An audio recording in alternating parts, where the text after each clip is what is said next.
a milestone in that you were president longer when the country was at war than your predecessor, George W. Bush.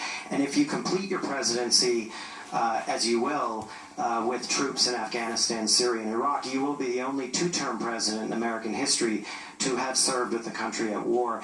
And I wonder, given the way that you ran for office and the aspirations you brought into office, how you feel about that reality. And then a second follow-up on that. Should the American people simply resign themselves to living in a state of perpetual war, even if that war is not the all-out war that we think of in the 20th century? That was an interesting question. So, first of all, with respect to the State Department, I am concerned. And the challenge that we've got is primarily driven by the changing nature of how information flows. Look, the advent of email and texts and smartphones is just generating enormous amounts of data. Now, it is hugely convenient. It means that in real time I'm getting information that some of my predecessors might not have gotten for weeks.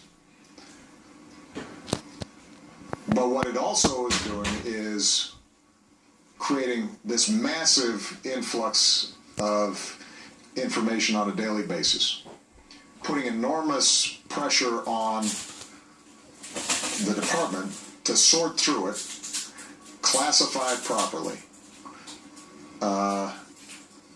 figure out what are the various points of entry because of the cyber attack risks that these systems have, knowing that our adversaries are constantly trying to hack into these various systems. If you overclassify, then all the advantages of this new information suddenly go away because it's taken too long to process. And so we've been trying to think about this in a smart way, and I think Secretary Kerry's got a range of initiatives to try to get our arms around this. It reflects a larger problem in government. You know, we just recently, for example, I just recently signed a bill about FOIA requests, Freedom of Information Act requests, that built on a number of reforms that we've put in place. We're processing more Freedom of Information Act requests and doing so faster than ever before. The problem is the volume of requests has skyrocketed. The amount of information that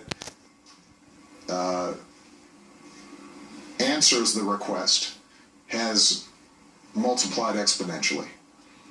So across government, you're seeing this problem. And it's a problem in terms of domestic affairs. It becomes an even bigger problem when you're talking about national security issues. So it is something that we're going to have to take care of. With respect to reflections on war,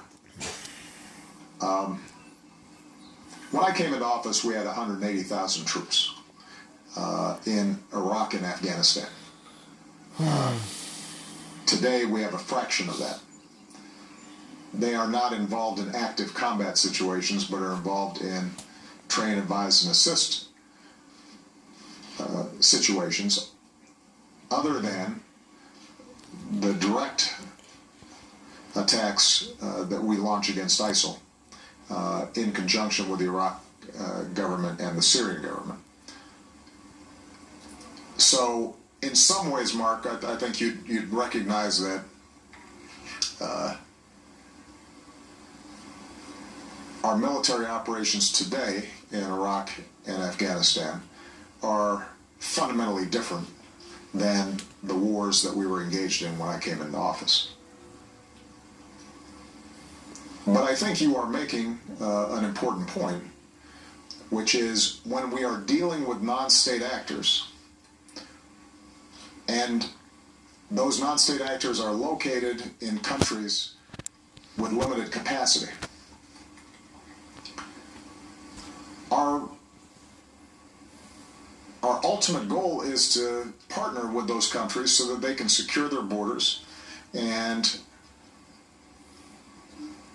themselves eliminate these terrorist threats. Why are you so worried about their borders? But as we Worry see about in our Afghanistan, borders. for example, that takes some time. The Afghans are fighting.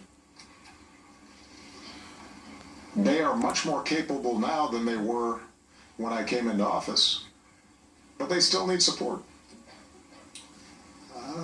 because it's really tough territory and it's a really poor country with really low literacy rates and not much experience in things that we take for granted like logistics. And so we have an option of going in, taking out Al-Qaeda, pulling out, potentially then seeing a country crumble under the strains of continued terrorist activity or insurgency and then going back in. Or we can try to maintain a limited partnership that allows them to continue to build their capacity over time and selectively take our own actions against those organizations that we know are trying to attack us or our allies.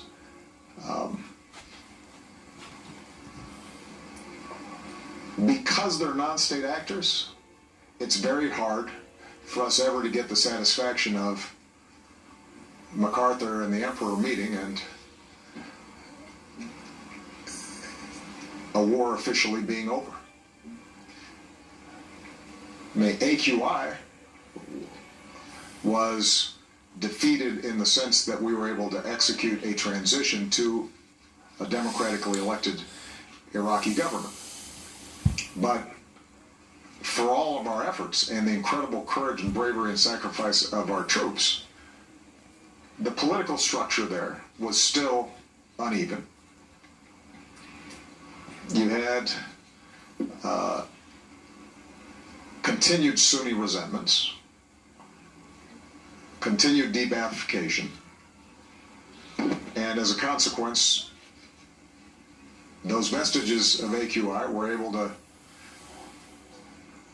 reconstitute themselves, move into Syria as Syria began to engage in civil war, rebuild, and then come back in. Some have argued that this is the reason why we should have never pulled out of Iraq, or at least we should have left some larger presence there. Of course, the problem was that we didn't have an Iraqi government that wanted them, unlike Afghanistan where we've been invited. And it's very difficult for us for me as Commander-in-Chief to want to put our troops in a precarious situation where they're not protected.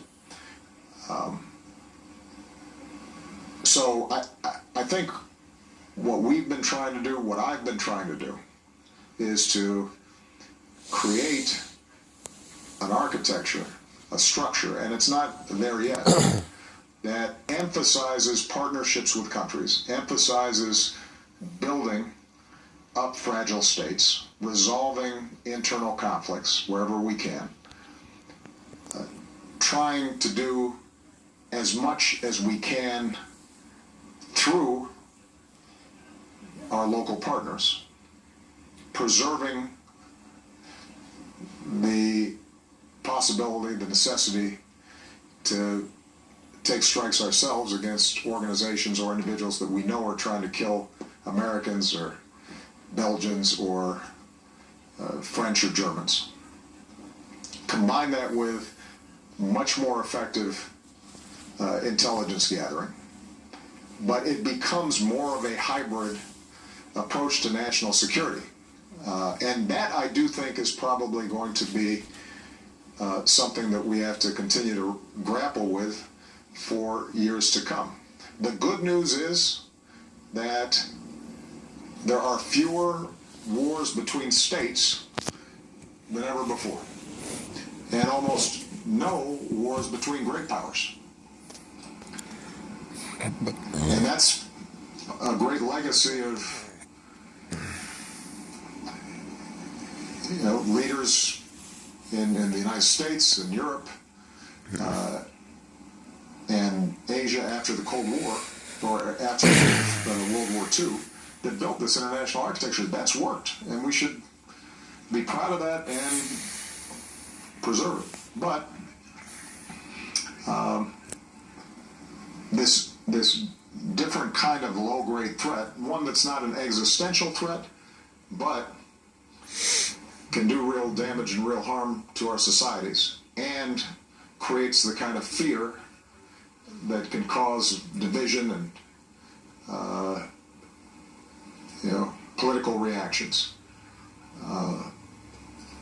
We have to do that better. We have to continually refine it.